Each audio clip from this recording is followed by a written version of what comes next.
Attorney General, thank you to all of you that are here today defending the openness and the fairness of our elections. I thank you. I have been appalled at the shockingly dishonest and disingenuous statements by not only Major League Baseball, but the corporate CEOs here in our state. What they are saying is wrong, and they should be ashamed. They owe an apology to the men and women that have voted to make sure that Georgia elections are both open and fair.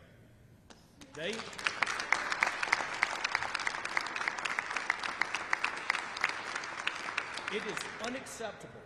It is unacceptable for corporate CEOs and other outside groups and organizations to call the men and women of the Georgia legislature racist. That is wrong, and it must end.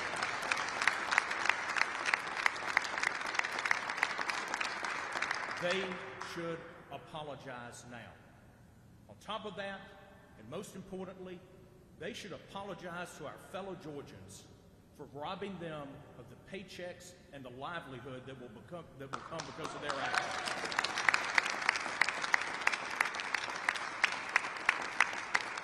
It is unconscionable for a corporate CEO to put himself or herself ahead of the men and women that are working to make their company successful.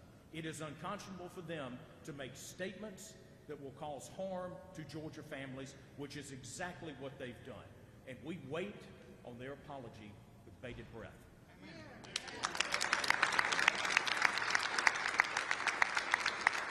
So you've got to ask yourself, why are they doing this? Why are they leaning in so heavily on Georgia, on a bill that does away with the false choice that has been pushed upon us for too many years, that you can either have incredible voter access or voter integrity? We should demand, and we can have both access and integrity, and this bill goes a long way towards doing that. So why are they doing it? Why are they going so hard after our great state?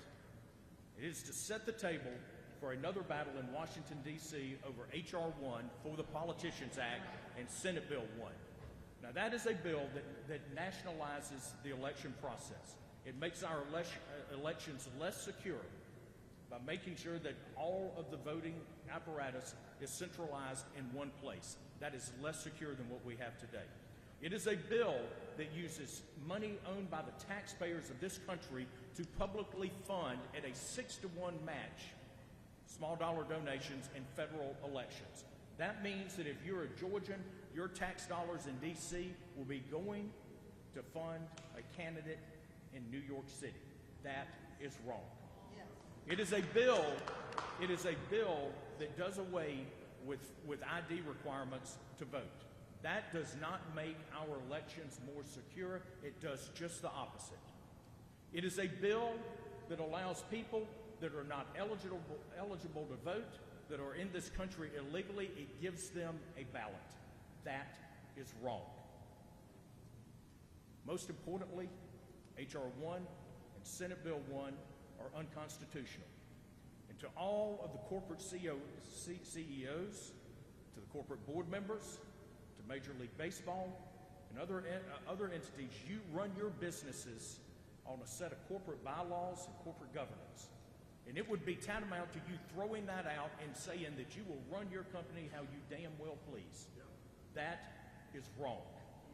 It is unconstitutional, and at some point, the shareholders of your company are going to begin to question your fiduciary responsibility and ask, are you doing the right thing by your company and by your employees and by your constituents and your customers, because you're going down a path that makes absolutely no sense, because it is wrong, it is disingenuous, and it is a lie.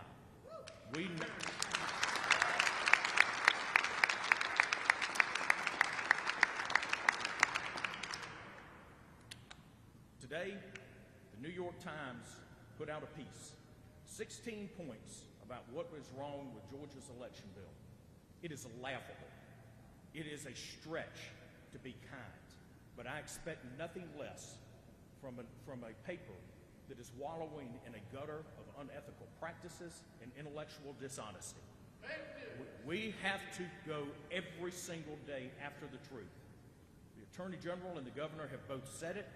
We will win this argument based on the facts, not on the false narrative perpetrated by the far left. This is about making sure that every single American has the right to vote and to choose their own future in this country. If these laws go through, you will lose your individualism, you will lose your ability to make a living, you will lose your personal freedoms. We have to stand up against this, and I am proud to stand here with these brave men and women, with our Governor and our Attorney General, to say, no more, we will win this battle. Thank you.